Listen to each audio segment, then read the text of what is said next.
Hello everybody, back to Skyrim. Now that I'm done with my activities around Iverstead, at least for the time being, before I head out on my next major quest for the Greybeards to go get the Horn of Jurgen Windcaller, I thought I would go develop my character a little bit. And where I wanted to go was Windhelm, because they have a cheap pickpocket trainer there. And I was about to level, so I wanted to take advantage of my training points, and so I'll just take a carriage, seeing as I haven't discovered Windhelm yet. Now, one thing to note is once you get to Windhelm, as soon as you spawn here by the stables, if you just walk, I don't know, 50, 100 yards, to the west, I think, just a little bit, you'll find a dragon hotspot. And what I mean by that is a place where a dragon will respawn for you. Every, I don't know, 3 to 7 in-game days that you spend far away from this place, should you return here, you will most likely have a dragon spawn for you here. Notice you just walk down the hill a little bit there to the west, and that's basically where you'll hear them howl from the distance and come flying in over the treetops. Now, this guy took a whole lot more arrows than skill in this stage of the game.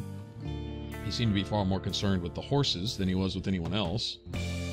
So it allowed me to sit back here and snipe him for a long time.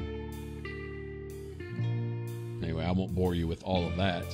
One good thing about having this guy here is not only do I get to get a dragon soul in my pocket that I can use to unlock a Mark for Death shout, which I will be striving to get here shortly, but I can also take the bones and scales and sell them to one of the many merchants here in Windhelm to go towards my training. Now, seeing as I haven't leveled yet, I could level right now, but I want to take advantage of the 5 training points I have available to me here, and then as soon as I train, I will go ahead and level, and then I will have 5 more points to spend, whatever level I become, and then I will train again. So I plan on spending a little gold on that here. I do have some enchanted daggers in my pocket, and I will be able to make some more. There's a blacksmithing area with a enchanting table conveniently nearby.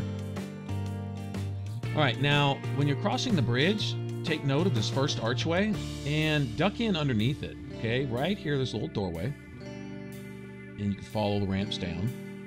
And underneath the bridge proper is a skill book sitting here on the table. This one is for light armor. Alright, let's get out of here. Now, once you get into the town proper, you will see a dark elf lady here being harassed by some bigots.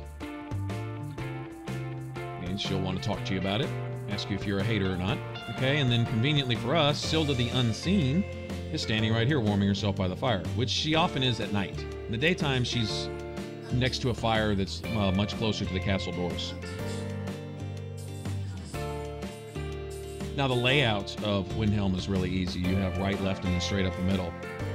Okay, let me go ahead and level. Now that I've gotten all my training out of the way. I don't know where she's running off to. Something spooked her. Drop one in stamina, the next one will go in health. Back and forth like that. I would love my enchanting to get up there. Make my weapon stronger. But right now, let's make myself stronger. Let's see if I can drop anything in here. Oh, yes. Awesome. Now I am going to be a whirlwind. Okay. Now, this quick little cut over here. This is up a little pathway to the right. When you first walk in Windhelm, if you look at the inn, there's you'll see some stairs leading up to an upper pathway, and you follow that down, and here's Aventus Arantino's house, with a lady and a boy standing out front talking about, you know, the boy in here doing dark rituals and bad things and stuff. And you wait for them to walk off, pick the door, come in here, and you see him performing the Black Sacrament. This is really funny. Anyway, seeing as we've never met the Dark Brotherhood in our life, we'll go ahead and pretend that we are the Dark Brotherhood, and we'll agree to take his contract to go kill Grelod the Kind. Alright, so the point here is just that you can get this started, right, while you're here. Might as well, you know, get as much done while you're here, as many irons in the fire as you can, so that while you're out wandering, you can, you know, complete quests as you go. On the way out the door, you'll find this letter sitting on the floor from the steward informing him that he has to go to the orphanage because his parents are dead. Kind of sucks. Alright. And now from here, you go all the way to the right side of Windhelm from the front gate, and there's a place called Sodri's Used Wares. Now here I get ambushed by a courier, and he wants to unlock a Daedric quest. This is the one to go to the museum to eventually get Mehrunes Razor. So what will eventually come from that. There's also another Daedric quest in Dawnstar available for us. Okay, now come in here, Sodri Use Wares, and talk to Sodri. And if you ask him about nothing being stolen, he eventually coughs up the fact that he has a stolen ring in his possession. It belongs to Viola, and he wants you to return it. All right? And it's really, really easy to do. We'll get around to that in a second. Right now, I can go ahead and take advantage of the gold that he has in his pocket and sell some of the stuff. All right? Then I travel to the left side of Windhelm, and there's where the blacksmith and the merchant's area is, okay? And most importantly, the white file. This is where I want to go to get the quest to go retrieve the white file, and in so doing, get one of my marked for death shouts. He will send you to a place called, I believe it's called the Lost Cave. All right? So I get this quest from him, and there's somewhat of a reward for coming back with the file. And that has its own little story to it. Alright, and then get out of here, and conveniently, here's this guy with the horned armor on his shoulder. He's the only guy that looks like this that I'm aware of. And you let him know that you're not a racist. Okay, take the bottom option there and follow it out, and he will eventually send you to go kill some bandits. When you come back, he will give you some skill points as a reward. And then, conveniently, right here is the blacksmith, and he wants you to go get a sword. Alright, ask him if he's the blacksmith. Don't be a smartass to him, okay? Do not take the bottom option on that one. And he will send you to get a sword that when you return with that, you'll get some skill points, okay? Then you head straight north from where the blacksmith is, and there's Viola's house, directly across the street from the house that you can eventually buy here. Okay, and when you walk in the door,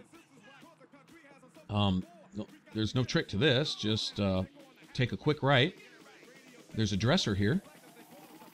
Okay, drop the ring off in it, and then leave. And when you go back to Sodri, he'll reward you. That's all there is to that. Go ahead and pick my follower back up. Didn't want her following me in there.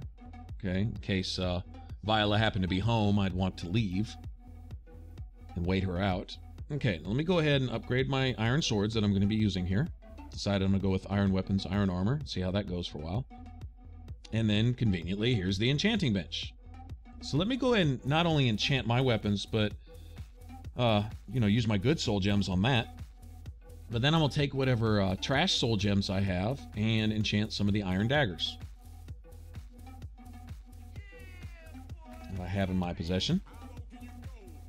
And then, of course, sell everything off. And like I say, there's not just this lady merchant, but next to her, behind where I'm standing right now, is another merchant sitting over there. And between these two, they often have some small soul gems to sell too. So